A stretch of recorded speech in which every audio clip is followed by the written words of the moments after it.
Welcome to Pass the Wire TV, your #1 source for horse racing news and interviews, handicapping analysis, betting insights, and more.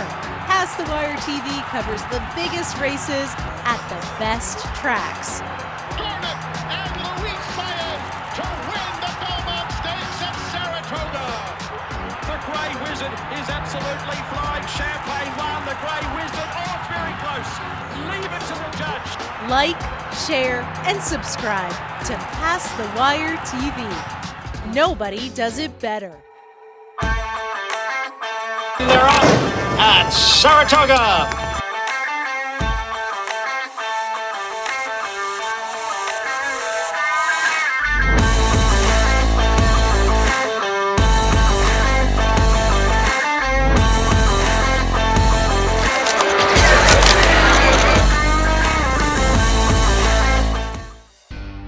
Tracking trips from Pass the Wire and the Pick Six King, John Stetton. As your handicapping partner, John is your second set of eyes on the past performances, replays, numbers, trips, and more, helping you find the angles and plays others miss. Each week you get expert analysis, smarter ways to press your opinions, and the keys to cashing bigger tickets. Tracking trips from Pass the Wire. Give yourself an edge and partner with a pro. Get a second set of trained, experienced eyes. Join today. Membership has its benefits.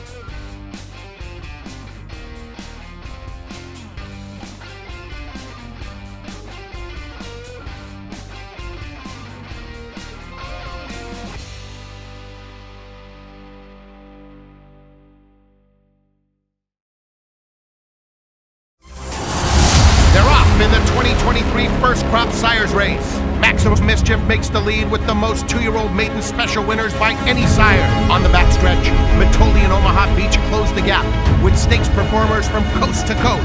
Vino Rosso finds his best and leads on the turn with 4 Grade 1 colts on dirt. But it's Matoli with his 3rd TDN Rising Star, your champion freshman, leading an impressive Spendthrift Superfecta. With new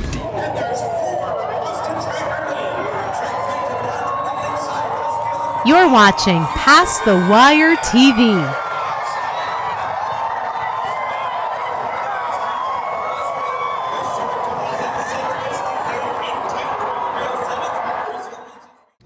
Hey, what do you say, everybody? Geo Seti with Pass the Wire TV. Coming back at you today, basking in tranquility of a beautiful early July morning, low humidity, here down the Jersey Shore by the lake. I figured, why don't I talk to you about today's topic, which is deep handicapping. Deep handicapping. You know how I do cards, full cards at time when I know I'm going to be involved at one particular racetrack with a full card during the day, and I prepare a grid and I go very deep in all the races. Here's why. All right. And more importantly, nothing is more important than being thoroughly prepared. Now, this doesn't mean if you're out to play a card, you get to the simulcasting center or the racetrack, 11:30, 12 o'clock, you buy the form, and then you start handicapping, and you think that you're going to be successful during the course of the day, sort of doing that impromptu handicap after you get the scratches. It doesn't work that way. Trust me, from a man of experience, many, many years, you need to be prepared. And it all starts with what you do at home, starting with race review. So say it's Wednesday and you know you're going to be fully engaged in a race card at a particular track. Let's use Saratoga as an example, because Saratoga is opening, where are we? 8-9 days from now. And if you're a thoroughbred racing enthusiast, you're playing Saratoga. That's bottom line. If you're not playing Saratoga, or you're not handicapping Saratoga, which, by the way, that's your choice, but if you're not, then you need to get involved, because purses, connections, owners, trainers, jockeys. It's a huge meet. All right, it may not be your preference, but you have to be involved. So I'm using Saratoga as an example. And if I'm going to be playing a Saturday card, my handicapping starts on Tuesday or Wednesday, or as soon as I know the entries for each race. Then when I know the entries, I start the process of race review and film study. Nothing is more essentially important than recognizing the behavioral aspects of a thoroughbred. Now, sure, if you have a lot of races to work with, you got to put in the time. So it's different from race to race, because obviously if you're working on a maiden claim or a maiden special weight and the horse only has 2 races under his belt, then you only have 2 races to review. But trust me, you will find very intricate detail that you need to have, aside from what you'll see just in the numbers. Past performances are essentially important too. Now look, you also have, as a handicapper, you have to find your way in terms of your style and what you gravitate towards in terms of providing the best information for you. Race inform is imperative. There's a reason why it's been around since the late 1800s. The data is thorough. Now, I happen to be someone that works off of buyer numbers because I know how to use that to my advantage. I've gotten a little more into the thorograph because those numbers are important to me too. But to be honest with you, I have a habit of working with my past performances. And when I talk about past performances, I'm not talking about just the last 2. If you're working on an allowance race and a horse has 23 lifetime races, then all 23 races are essentially important to be part of your handicap. You may not have to view all 23 races. You determine which ones you have to view. But if you don't know anything about the horse, if you don't watch the race, you still have to take into account everything that the filly or the colt or an older horse has demonstrated before. Speed figures essentially important, as are 200 other contributing factors. We don't have to get into that now. But let's talk about why you have to be thoroughly prepared if you're going to do a deep handicap, and why you will do or need to do a deep handicap. So the size of the field matters, but the degree of race, because obviously the biggest races to bet are the graded stakes races because it's a bigger purse, there's more of an attention to detail on the race, it's more nationally recognized. But I like betting all races, especially if I'm going to be out for a full day at a particular track. You're not going to go to Saratoga for a full day or go to the simulcasting for a full day playing Del Mar or Gulfstream or, wherever you choose and only play one race. You're there for the full day. So you want to put your handicapping and your ability to handicap in play where you could potentially make money making an informed decision for yourself every race. So I like doing that way. Yeah, do I take races off now and then? Sure, we all do. We call them a hot dog break or a bathroom break or whatever. But if I've done the work, then rest assured I'm betting the race. So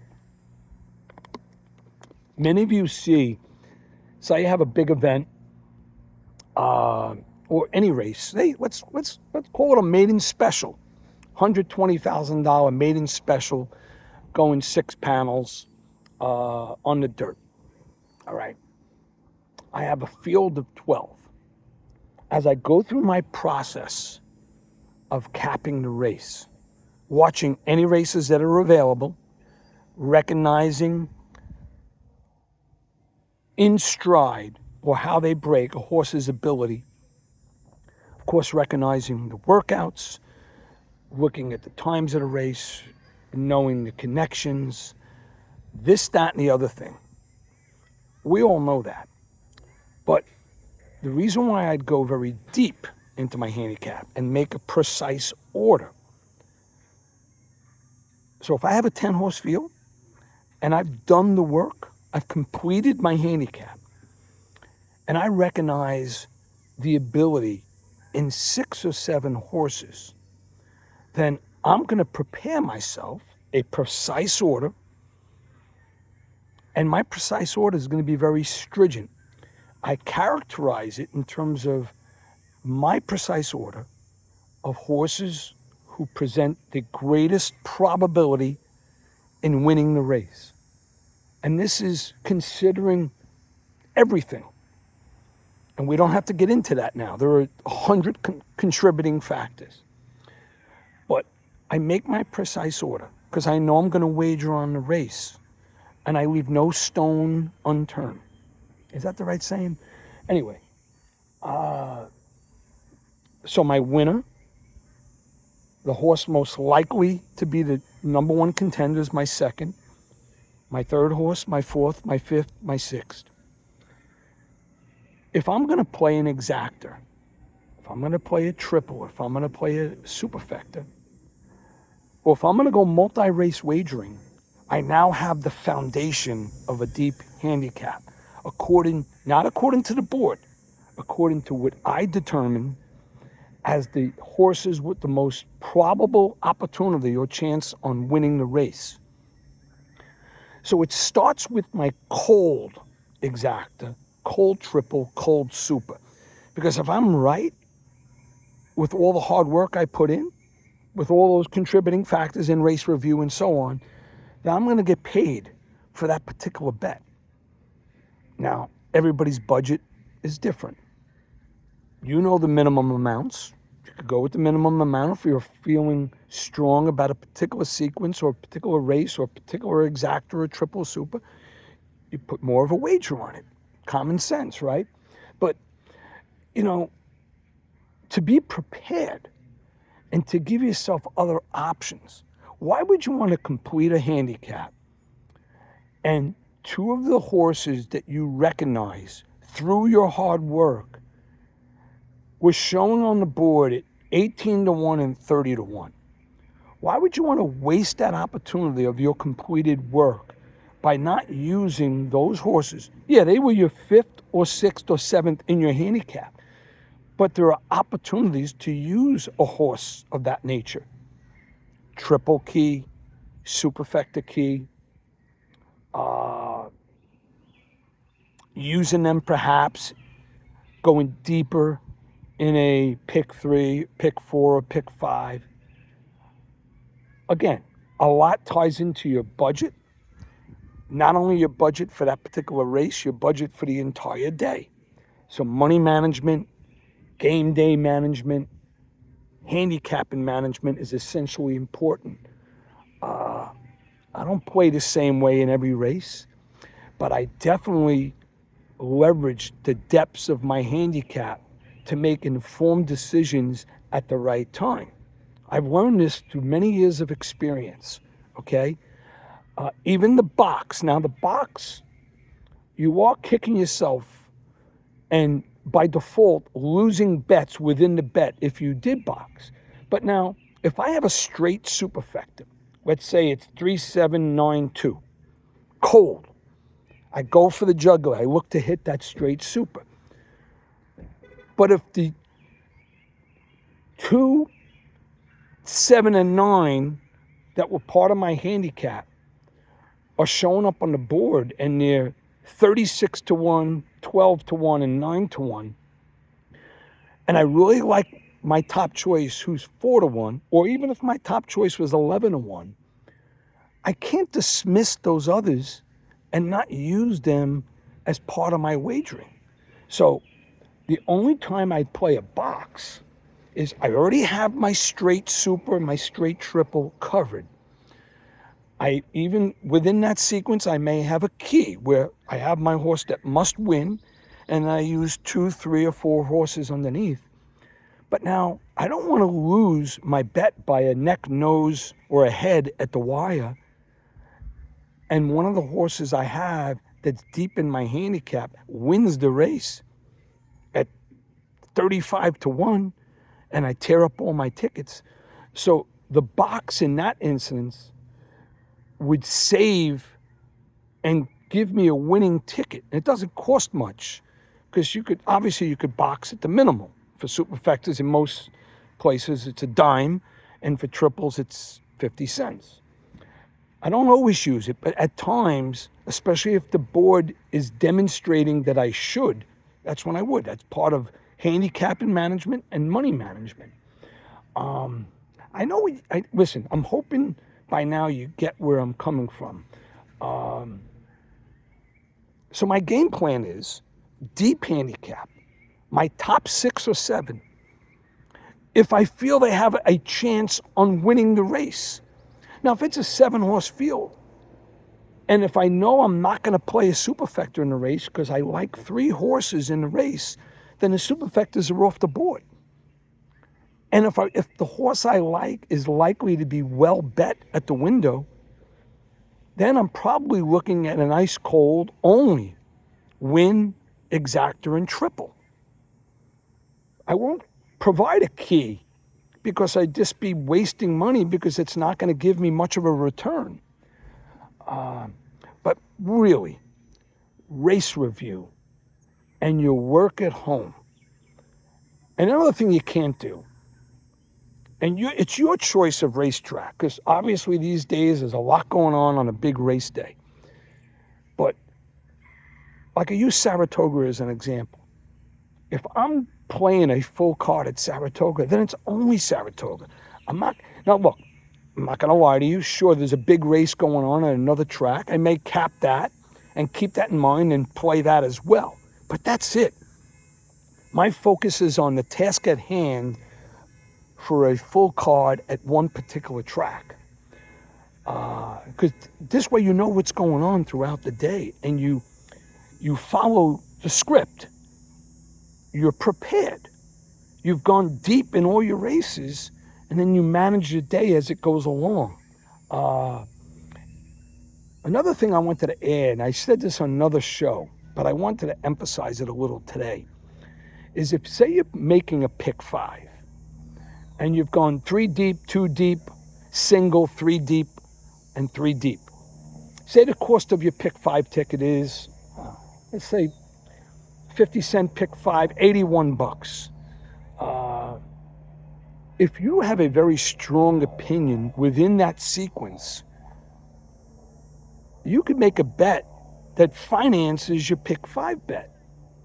A simple daily double or a pick 3 within the same sequence. So if you nail the double or if you nail the pick 3 cold, your pick 5 wager is financed. I've done that so many times. And look, can't hit every pick 5, we'd be billionaires. But when I lose a pick 5, it's generally I get 3 or 4 out of the 5. I can't tell you how many tickets I've gone 4 out of 5. And even for the tracks that give you the consolation, it's peanuts. But because I've went 4 out of 5, my opinion was strong. I did a lot right. I tore up my ticket. But isn't it sweet to hit a daily double within the sequence, or a nice win bet within the sequence, or a pick 3 within the sequence that pays you? You hit the pick 5, it's gravy on top. Anyway, I don't know if I'm rambling too long. I'm going to be doing another show soon. Like I said, beautiful day, basking in tranquility. I figured I'd just give you some tidbits, a little flavor, if you will, and we'll go from there. Listen, summer season's here. A lot of good quality racing out there. I would recommend the summer tracks. Saratoga, number 1, Del Mar, maybe Ellis Park. In my opinion, Gulfstream in the summer, no good, but, and I know some of you play the night tracks and, small venues. That's your choice. But the principles of handicapping start with race review and deep handicapping, using the numbers in the racing form to your advantage, so you can make the best informed decision for yourself on race day. All right. Anyway, I got to get going. You guys have a great day, and I'll see you real soon. Past the Wire TV. God bless you. God bless your families. DRF All Access Past Performances. With one best-in-class product, you now get all three past performance formats. Go to drf.com and use coupon code 1FREEPP for a free single card today. Mini, a top 10 first crop sire in 2023, standing at McMahon of Saratoga. 14 first crop winners, including My Shady Lady, winner of the $500,000 New York Stallion Series 5th Avenue Stakes, Grade 2 winner Winstock, and Stakes winner Solo Shot. Solo Mini, the 7th leading freshman sire and the only top 10 freshman sire with a Grade 1 or Grade 2 winner. He sired a $700,000 2-year-old at the OBS April sale. His juveniles sold for nearly 6 figures on average, more than 12 times the stud fee. Solomini, a controversial DQ from being a Grade 1 winner by 2-time Horse of the Year Curlin, standing at McMahon of Saratoga Thoroughbreds.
Does it better.